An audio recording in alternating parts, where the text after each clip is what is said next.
Overthinking से means उसे ख़त्म कैसे करें? खत्म क्यों करना है? अच्छी होती है ओवरथिंकिंग, बुरी थोड़ी है। मीन्स हर सिचुएशन में हम सब कुछ भी एजम्पशन लगाते रहते हैं अपने और कंफ्यूज हो जाते हैं, उसमें पूरे एंटेंगल्ड हो जाते हैं। हाँ please have a seat. Number 1 तो आप ये समझो कि ओवरथिंकिंग कोई बुरी नहीं है। जितने भी साइंटिस्ट हुए हैं पास्ट में, वो आपसे ज़्यादा सोचते थे, आपसे कम सोचते थे? ज़्यादा ही सोचते थे। मैं आपको क्या लगता हूँ, मैं यहाँ बैठा हूँ, मैं आपसे ज़्यादा सोचता हूँ, कम सोचता हूँ? ज़्यादा ही सोचता हूँ, कम तो नहीं सोचता। आप कोई भी टॉपिक दे दो, देखो मेरे पास तो तैयार बैठा रहता हूँ मैं तो। हाँ मतलब हर टॉपिक के ऊपर मेरे पास कुछ ना कुछ है बोलने के लिए। तो द पॉइंट इज़ कि ज़्यादा सोचना प्रॉब्लम नहीं है, सोचना प्रॉब्लम नहीं है, क्योंकि अगर आप सोचना ही बंद कर दोगे तो आप में और जानवरों में क्या फ़र्क है? हम में और जानवरों में क्या फ़र्क है? सोचने का ही तो है। हम सोच सकते हैं, सोच करके अपने आप को जानवरों से बचा सकते हैं। बेचारे जानवर सोच करके अपने आप को हमसे बचा नहीं सकते, उनके पास कोई प्लान नहीं है कि इंसान से कैसे बचे। तो सोचना प्रॉब्लम नहीं है, गलत सोचना प्रॉब्लम है, right? Wrong thinking. Right thinking is not a problem, उससे तो आप सोल्यूशंस निकाल लोगे ना अपनी लाइफ के। तो रॉन्ग थिंकिंग क्या है? What is wrong thinking? Wrong thinking का ग्राउंड क्या है? रॉन्ग थिंकिंग, राइट थिंकिंग जो मैं कह रहा हूं, कैसे डिसाइड करें कि क्या रॉन्ग है क्या राइट है? हो सकता है आपको रॉन्ग लग रही हो, मेरे लिए राइट हो, मुझे राइट लग रही है, आपको रॉन्ग हो। पकड़ में आ रही है बात? हाँ ठीक है। राइट थिंकिंग मतलब क्लियर थिंकिंग, सीधी थिंकिंग, एकदम सीधी सादी जैसे बोलते हैं ना। रॉन्ग थिंकिंग मतलब टेढ़ी मेढ़ी, जहां पे हम खुद ही फंसे पड़े हैं। तो राइट थिंकिंग मतलब क्या, रॉन्ग थिंकिंग मतलब क्या? बताओ जी। सर जो बिलीव्स पे बेस्ड है वो रॉन्ग थिंकिंग है, और जो रियलिटी पे बेस्ड है। बिल्कुल सही। Let's give a big hand for him. क्या हुटिंग करी पाई आपने? आवाज आई मेरे को थोड़ी हल्की फुल्की सी। तो भंगड़ा भी पा दो अब तो यार, आओ ना भाजी। हाँ ये बात क्लियर हुई? बोली है जो भी आपके बिलीव्स के ऊपर बेस्ड है वो रॉन्ग थिंकिंग है, और जो रियलिटी के ऊपर बेस्ड है वो राइट थिंकिंग है। बिलीव्स हमारे किसके ऊपर बेस्ड है? इल्यूजन के ऊपर बेस्ड है, और जो रियलिटी है वहां पर किसी बिलीफ की जरूरत नहीं है। Do you have to believe कि मैं यहां पर हूं या नहीं हूं अभी?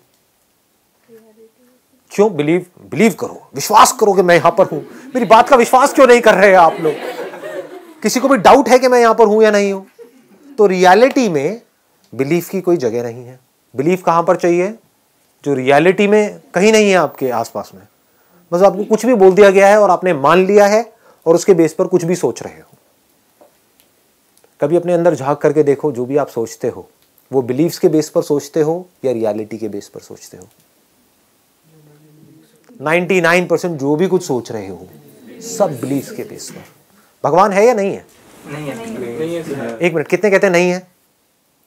ये बिलीफ है या रियलिटी है? रियलिटी है। अच्छा रियलिटी है। वाह जी वाह, मतलब आपने तो सीधा ही स्टेटमेंट दे दी कि भगवान नहीं है। अच्छा मैं कहता हूं है। करो चैलेंज, कैसे करोगे? और जो कह रहे हैं है वो बिलीफ है रियलिटी है? बिलीफ है। क्यों? क्योंकि मैं कह रहा हूं कि नहीं है। करो प्रूफ। है आपके पास कोई फोटो वोटो है? दिखाओ, प्रूव करो। कैसे प्रूव करोगे? तो रियलिटी के बेस पर अगर हम सोचें तो हमारा माइंड क्लियर हो जाता है, चीजों को हम देख सकते हैं, समझ सकते हैं, कंफ्यूजन्स नहीं होते ऐसे माइंड में। ऐसे माइंड में अंदर कॉन्फ्लिक्ट्स नहीं होते हैं। बिलीव्स के बेस पर कॉन्फ्लिक्ट्स होते हैं, क्योंकि बिलीव आप कैसे करते हो? आप एक किताब के बेस पर बिलीव कर रहे हो, या आपके पेरेंट्स ने कुछ आपको कहा उसके बेस पर आप बिलीव कर रहे हो। दूसरा कोई बंदा आ जाएगा जिसने किसी और रिलीजन की किसी और किताब में कुछ पढ़ा है, तो वहां पर लड़ाई झगड़ा हो जाएगा, कॉन्फ्लिक्ट हो जाएगा। तो जब बाहर कॉन्फ्लिक्ट होगा तो अंदर भी कॉन्फ्लिक्ट होगा। कॉन्फ्लिक्ट वाले माइंड को ही प्रॉब्लमैटिक माइंड बोलते हैं। जिस माइंड में कोई कॉन्फ्लिक्ट ही ना हो, कॉन्फ्लिक्ट की गुंजाइश ही ना हो, उसको क्लियर माइंड बोलते हैं। तो क्लियर माइंड कैसे होता है? जो भी बोलना है, जो भी सोचना है, रियलिटी के बेस पर। तो रियलिटी क्या है? भगवान है या नहीं है? क्या बोलना है? रियलिटी क्या है? पता नहीं। बिल्कुल सही, पता नहीं, I don't know, that is reality. अभी आपके लिए यही रियलिटी है। लेकिन किसी दिन भगवान आपके एक्सपीरियंस में उतर आए, तब आप बोल सकते हो यस आई नो। तब आपको बोलना भी नहीं पड़ेगा, आपकी आंखों में दिख जाएगा कि भगवान आपके आसपास में है, आपके अंदर है या नहीं है। आप बिलीव कर रहे हो कि भगवान हमारे अंदर है क्योंकि वहां लिखा हुआ है, या आपको पता है कि भगवान मेरे अंदर है? तो बिलीफ और रियलिटी में फर्क को हमको समझना है। If you can understand that, तो ये जो ओवर थिंकिंग जो प्रॉब्लम है, जो आई एम 100% श्योर आप सबकी है, सुबह ब्रेन एक्टिवेट हो जाता है और रात तक जब तक सोने की कोशिश कर रहे होते हैं वो एक्टिवेटेड रहता है। कुछ भी थॉट्स आ रहे होते हैं माइंड में, जैसे कोई भूत की पिक्चर देखी या आपके भाई ने आपको कोई भूत प्रेत की कहानियां सुनाई, अब रात को नींद नहीं आ रही। क्यों नहीं आ रही? क्योंकि डर लग रहा है, भूत प्रेत दिमाग में घूम रहे हैं। तो क्या ये आपके बिलीफ्स हैं जिसके बेस पर आप सोच रहे हो, या रियलिटी है? बिलीफ्स है। तो अब ये थिंकिंग खत्म कैसे होगी? कैसे होगी बताओ? सिर्फ ये समझने से होगी कि ये बिलीफ्स है, ये कोई रियलिटी नहीं है, इल्यूजन्स है। सर भूत नहीं है, मेकअप है। हाँ भूत नहीं है, मेकअप। हाँ, भूत नहीं है, मेकअप है। ध्यान से जा करके देखो वहां पे टेलीविजन में, आप देखोगे तो आपको समझ आएगा ये तो मेकअप है। ऐसी भूत तो मैं भी बन सकती हूँ, उससे बेटर बन सकती हूँ। इनफैक्ट मुझे तो मेकअप की भी जरूरत नहीं।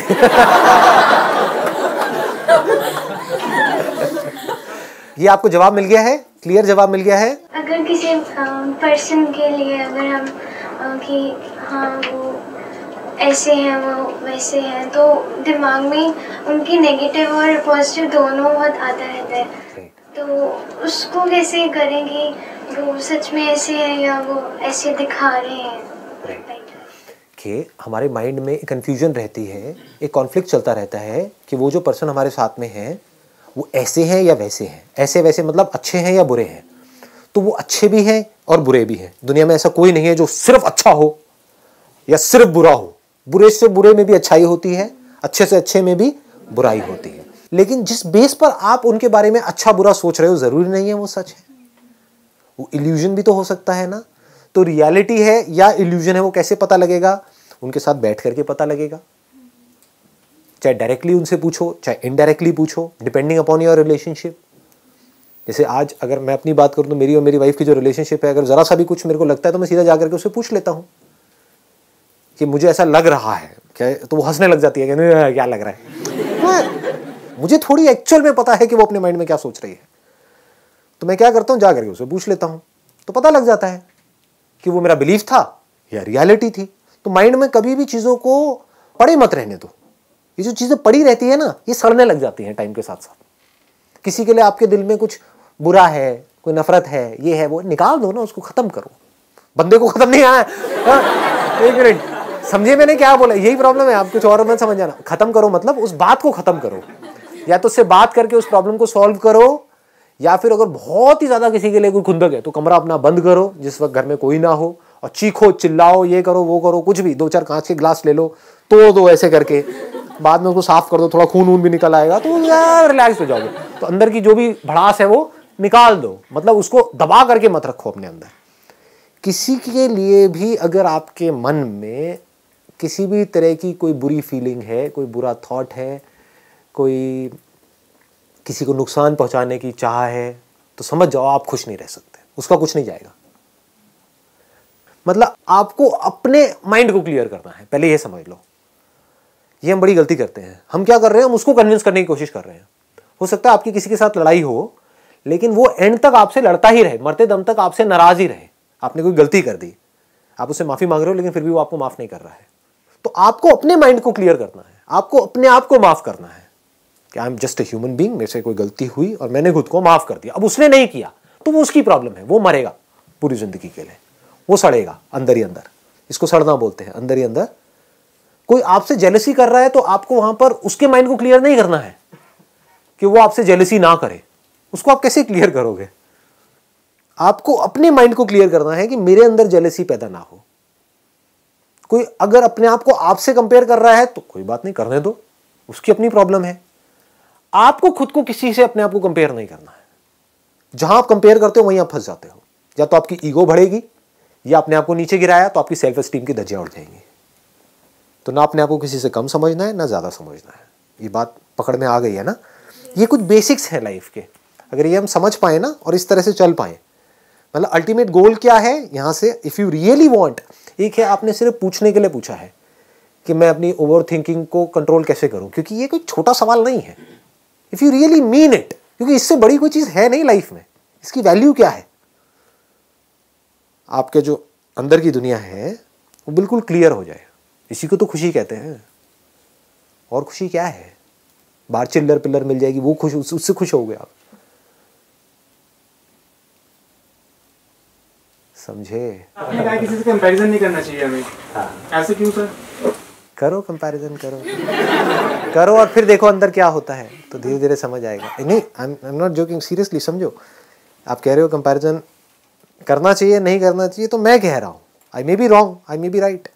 तो कंपैरिजन करो और अपने अंदर झांक करके देखो क्या होता है, आपकी माइंड की कंडीशन क्या होती है। नहीं, अगर हम किसी बंदे को कुछ देखेंगे नहीं तो समझेंगे नहीं वो क्या कर रहा है क्या नहीं। तो आप कंपेयर थोड़ी कर रहे हो, आप तो सीख रहे हो। Is learning comparison? आप अपने आप को मेरे से कंपेयर कर रहे हो या मेरे से कुछ सीख रहे हो? हाँ, अगर कंपेयर करोगे तो अपनी धज्जियां उड़ा लो। समझ गए? हाँ, कि ये बंदा कहाँ है, मैं कहाँ हूँ, ये वो व्हाटएवर। सीख रहे हो तो चाहे इससे सीखो चाहे गली में किसी भिखारी से सीखो, उसमें कंपैरिजन की क्या जरूरत है? सर हम नहीं करते सर, पेरेंट्स करते। करने दो। अभी मैंने क्या कहा यहाँ पर, ये बात समझ आई कि आपको अपने माइंड को ठीक रखना है, अपने पेरेंट्स के माइंड को नहीं। आपके पेरेंट्स अपने माइंड को ठीक रखना चाहते हैं या नहीं चाहते, ये उनकी प्रॉब्लम है। मैंने इतनी सारी बातें आप लोगों से करी, लेकिन इन बातों की इंपॉर्टेंस और इसकी डेप्थ आप देख पाते हो या नहीं देख पाते हो, ये आपकी प्रॉब्लम है, मेरी नहीं है। मेरा जो काम था मैंने सिंसियरली कर दिया है, आगे आपका काम है।